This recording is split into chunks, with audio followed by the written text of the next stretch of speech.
pecinta Donghua. Pada video kali ini, saya akan membahas alur cerita Tales of Earthing Gods episode 55.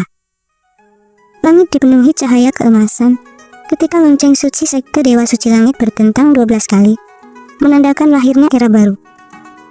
Di tengah ribuan murid dan para tetua sekte yang berlutut, Jinmu berdiri tegak di atas altar suci, mengenakan jubah pewarisan yang diselimuti simbol kuno yang berdenyut dengan cahaya spiritual. Di tangannya, tongkat warisan suci yang pernah dipegang oleh para pemimpin terdahulu kini bersinar lembut. Sebuah pengakuan bahwa ia, Jinmu, resmi menjadi pemimpin baru sekte Dewa Suci Langit. Upacara itu bukan sekedar penobatan, itu adalah penyatuan antara masa lalu dan masa depan. Ketika mantra kuno dibacakan, suara lembut namun dalam menggema di langit. Suara dari masa lampau, suara seorang bijak tua yang dikenal sebagai Woodcutter Saint, melalui warisan roh dan ilmu yang diturunkan secara spiritual. Jinmu memperoleh Unity Technique, sebuah seni yang menyatukan tubuh, jiwa, dan alam semesta menjadi satu kesadaran. Teknik ini bukan sekedar kekuatan bela diri, melainkan kunci menuju pemahaman hakikat dunia itu sendiri. Namun, di balik kemegahan tersebut, bayangan kelam mulai merayap dari jauh. Kekaisaran Yangkang, yang dulu menjadi simbol stabilitas dan tatanan, kini retak di banyak sisi. Pemberontakan berkobar di perbatasan, sekte-sekte lama menolak tunduk pada hukum kekaisaran, dan para bangsawan saling mengkhianati demi tahta. Dalam kekacauan itu, muncul kabar tentang ritual terlarang, ritual reinkarnasi darah, yang memanggil kembali jiwa-jiwa lama ke tubuh baru. Dari ritual itulah lahir sosok misterius bernama Pang Moso, seseorang yang digadang-gadang sebagai reinkarnasi dewa perang kuno, dan kini menjadi ancaman besar bagi keseimbangan dunia. Jinmu dengan mata tajamnya menyadari bahwa dunia para dewa dan iblis perlahan bergerak menuju pertarungan besar yang tak terhindarkan. Sekte-sekte kuat seperti Dao Surgawi, Biara Petir Agung, hingga para pengikut misterius dari kultus iblis timur mulai menunjukkan taringnya. Di balik layar, sebuah konspirasi perlahan terbentuk. Rencana pembunuhan terhadap dirinya, sang pemimpin muda yang dianggap terlalu cepat naik, terlalu pintar, dan terlalu berbahaya bagi tatanan lama. Meski ancaman mengintai, Jinmu tidak gentar. Ia justru mulai memperkuat fondasi sekte dengan ajaran yang revolusioner, bahwa mantra dan kekuatan spiritual bukan sekedar senjata, tetapi seni pemahaman terhadap kehidupan dan alam. Ia mengajarkan murid-muridnya untuk berpikir melampaui bentuk, melihat makna di balik tiap simbol, dan memahami bahwa kekuatan sejati lahir dari harmoni antara hati dan langit. Sebagai langkah besar reformasi, Jinmu mendirikan Menara Catatan Langit, sebuah pusat ilmu pengetahuan yang menampung ajaran dari berbagai sekte, termasuk yang selama ini dianggap sesat. Menara itu menjadi lambang zaman baru, zaman keterbukaan, kebijaksanaan, dan integrasi pengetahuan tanpa batas. Namun bagi banyak pihak, langkah itu dianggap penghinaan terhadap tradisi lama. Bagi sebagian yang lain, itu pertanda kebangkitan peradaban baru di bawah kepemimpinan Jinmu. Dan di langit malam yang gelap, angin berbisik membawa firasat perang besar yang akan datang, di mana dunia para dewa, iblis, dan manusia akan diuji oleh takdir. Malam turun perlahan di atas lembah sekte Dewa Suci Langit. Cahaya lentera menari di udara, namun di balik kedamaian itu, udara terasa berat dan penuh bisikan. Jinmu duduk di ruang meditasi tertinggi Menara Catatan Langit, membaca gulungan kuno yang baru saja ia temukan dari ruang tersegel peninggalan Woodcutter Saint. Gulungan itu berisi ramalan samar. Ketika pemimpin baru mengangkat cahaya pengetahuan, bayangan masa lalu akan kembali menuntut darahnya. Jinmu menatap huruf-huruf itu dalam diam. Ia tahu, cahaya yang ia bawa juga mengandung kegelapan yang iri pada kebangkitannya. Sementara itu, jauh di perbatasan Kekaisaran Yangkang, kabar mulai menyebar. Pang Moso telah bangkit. Tubuhnya dikelilingi kabut darah dan simbol-simbol reinkarnasi. Dengan kekuatan warisan para dewa perang lama, ia memimpin pasukan spiritual dari dunia bawah menuju dunia fana. Tujuannya jelas, menegakkan kembali keadilan lama dan menghancurkan ajaran baru yang dianggap merusak tatanan surgawi. Nama Jinmu menjadi target utamanya. Di ibu kota kekaisaran, para pejabat dan kultivator besar mulai bersidang dalam ruang rahasia. Pemimpin Biara Petir Agung memukul meja dan berkata dengan suara berat, anak itu terlalu cepat naik. Ia mengubah hukum sekte, membuka ajaran rahasia, dan mempersatukan ilmu dari segala arah. Dunia akan kehilangan keseimbangan bila ia dibiarkan. Di sisi lain, sekte Dao Surgawi mengutus pembunuh bayaran mereka, 6 saudara awan hitam, untuk menguji kekuatan Qinmu dalam diam. Namun, di dalam sekte itu sendiri, muncul pula pengkhianat. Beberapa tetua lama yang merasa kepemimpinan Qinmu menodai kemurnian ajaran kuno, mereka bersekongkol, membentuk kelompok rahasia bernama Bayang Langit, dan mulai menyusup ke struktur sekte sendiri. Tanpa mereka sadari, Qinmu sudah mencium aroma pengkhianatan itu. Lewat United Technique, ia bisa mendengar gema niat dari hati manusia, getaran kecil yang muncul setiap kali seseorang menyembunyikan kebohongan. Di ruang meditasi, matanya terbuka, menatap ke arah timur. Mereka datang, ucapnya lirih. Di malam itu juga, langit bergemuruh. 6 kilatan hitam muncul dari awan, melesat ke arah menara catatan langit. Serangan pembunuh tingkat tinggi meledak dengan aura petir dan darah. Namun, di atas puncak menara, Qinmu sudah berdiri menunggu, tanpa senjata, hanya dengan tongkat suci di tangan.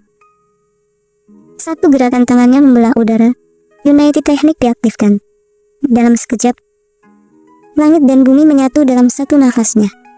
Kilatan petir berhenti di udara, dan keenam pembunuh itu terhenti. Tubuh mereka membeku di tengah gerakan, seperti waktu sendiri berhenti mendengarkan sang pemimpin baru. Kalian datang membawa kematian, ujar Qinmu dengan suara yang tenang, namun menusuk. Tapi, aku membawa pemahaman. Dengan satu ketukan tongkatnya, cahaya keemasan menyelimuti seluruh area. 6 pembunuh itu lenyap menjadi debu. Sementara Qinmu menatap jauh ke langit malam. Ia tahu, ini baru permulaan. Musuh sejati belum menampakkan wajahnya. Dan di puncak gunung es abadi, Pangongsu tersenyum di tengah ritualnya yang gelap. Matanya terbuka, memantulkan bayangan menara catatan langit dari kejauhan. Qinmu, mari kita lihat, siapa yang pantas disebut pewaris sejati para dewa. Fajar menyingsing, tapi langit tampak kelabu. Burung-burung di lembah langit enggan berkicau, seolah merasakan badai besar yang akan datang.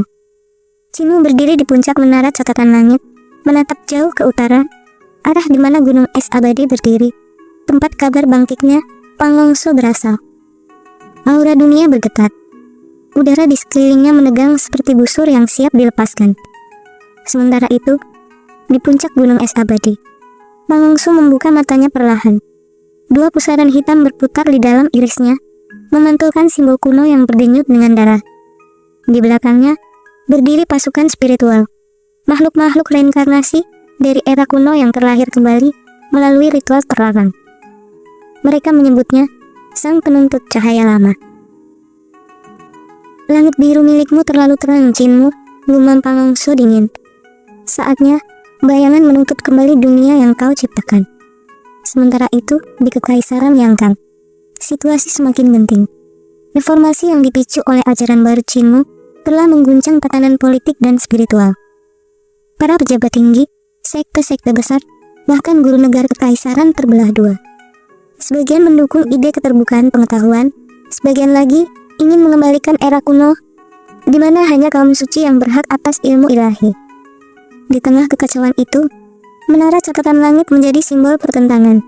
Di satu sisi, menara itu memancarkan cahaya biru muda setiap malam, simbol ilmu dan kemajuan. Namun bagi pihak konservatif, cahaya itu dianggap kutukan yang merusak keseimbangan surgawi. Qinmu menyadari dunia sedang terbelah, tapi bukannya mundur, ia justru mempercepat pergerakan. Ia memanggil murid-murid inti dan berkata dengan suara tegas, "Jangan takut pada kegelapan yang datang. Kegelapan hanyalah ujian bagi mereka yang membawa cahaya." Ia lalu memperlihatkan teknik barunya, Heaven Human Unity, Manifestation Form. Hasilnya, pengembangan dari ajaran Woodcutter Saint. Teknik ini memungkinkan seorang kultivator menyatu dengan energi alam secara penuh, menjadikan tubuhnya medium antara dunia fana dan surgawi. Para murid terkesima dan sekaligus takut. Mereka tahu, teknik semacam itu melampaui batas manusia biasa. Namun di sisi lain, Pangongsu juga bergerak. Ia turun dari gunung bersama pasukannya, menembus lembah beku dan lautan kabut spiritual. Setiap langkahnya meninggalkan jejak darah, yang membentuk pola runik kuno, simbol kehancuran dunia lama. Dalam perjalanan itu, ia berbicara pada bawahannya dengan nada penuh keyakinan. Jinmu membangun menara dari pengetahuan. Aku akan membangunnya dari kehancuran. Saat dua menara bertemu, dunia akan memilih siapa yang layak disebut dewa baru. Beberapa hari kemudian, langit di atas sekte Dewa Suci Langit berubah warna. Cahaya merah menyala menembus awan, membentuk simbol raksasa di udara. Itu bukan fenomena alam. Itu adalah tanda tantangan resmi, ritual kuno antar dewa dan pemimpin besar. Semua sekte, bahkan para biara dan istana kekaisaran, memandang ke langit dengan ngeri. Sebuah perang spiritual sedang diundang secara terbuka. Di puncak menara, Jinmu berdiri tenang. Jubahnya berkibar diterpa angin panas dari aura tantangan itu. Ia memegang tongkat suci dan berbisik lirih. Pangongso, aku tidak melawanmu untuk kekuasaan. Aku melawan bayangan masa lalu yang menolak perubahan. Cahaya emas mulai muncul dari tubuhnya, berpadu dengan suara lonceng kuno dari lembah sekte. Langit bergetar. Di sisi lain dunia, Pangongso tersenyum tipis, mengangkat pedang darahnya ke arah langit. Dan di antara dua cahaya, satu keemasan, satu merah darah, dunia para dewa kembali bergetar. Sebuah era baru akan dimulai. Langit di atas sekte Dewa Suci Langit retak bagai kaca yang pecah. Suara petir menggema tanpa henti, dan di antara awan hitam muncul dua cahaya raksasa. Satu keemasan hangat, satu merah darah menyala. Itulah tanda bahwa dua kekuatan ilahi tengah bersiap melampaui batas fana. Di tengah pusaran energi itu, Jinmu melangkah keluar dari cahaya emas. Jubah suci berkibar di angin surgawi, dan tongkat warisannya berubah bentuk menjadi tombak spiritual, bergetar dengan kekuatan United Technique. Sementara di sisi lain, Pangongso melangkah keluar dari kabut merah. Wajahnya memancarkan keanggunan seorang dewa perang. Tapi matanya penuh kebencian terhadap dunia yang berubah. Kau pikir dunia ini butuh reformasi? Tidak. Dunia butuh penebusan. Penebusan tanpa pemahaman hanya melahirkan tirani baru. Petir menyambar di antara mereka. Dalam sekejap, dua energi saling bertubrukan. United Technique melawan Reincarnation Blood Technique. Langit memekik, gunung berguncang, dan ribuan murid di bawah hanya bisa berlutut, menahan tekanan spiritual yang nyaris menghancurkan jiwa mereka. Pertarungan dimulai. Pangongso mengibaskan tangannya, melepaskan 9 rantai reinkarnasi, rantai darah yang bisa menarik jiwa musuh ke dalam lingkaran hidup dan mati tanpa akhir. Namun, Jinmu menutup matanya, menyatukan nafasnya dengan langit dan bumi. Tubuhnya bersinar, dan seluruh sekte mendengar gema dari kata-kata word kata Sen dalam pikirannya. Unity bukan tentang kekuatan, tapi tentang menjadi satu dengan seluruh makhluk. Jinmu mengangkat tangannya. Dalam sekejap, rantai darah yang melilit tubuhnya berhenti, lalu pecah menjadi bunga-bunga cahaya. Pangongso terkejut. Ritual kuno yang seharusnya tak bisa dipatahkan, lenyap begitu saja di hadapan pemahaman yang melampaui logika. Namun, Pangongso tak berhenti. Ia menancapkan pedangnya ke tanah, membentuk simbol besar, lingkaran reinkarnasi abadi, dan memanggil roh-roh perang kuno. Ribuan arwah bersenjata muncul dari kabut, melesat ke arah Jinmu. Jinmu menatap lurus ke depan. Ia tidak mundur. Satu langkah kecil, dan tiba-tiba seluruh dunia berubah menjadi tenang. Bunga lotus spiritual bermekaran dari tanah, dan aura kedamaian menyelimuti semuanya. Dalam satu gerakan lembut, Jinmu menyalurkan energi United Technique hingga setiap roh perang berhenti menyerang. Mereka menatapnya, lalu menunduk, seolah menyadari sesuatu.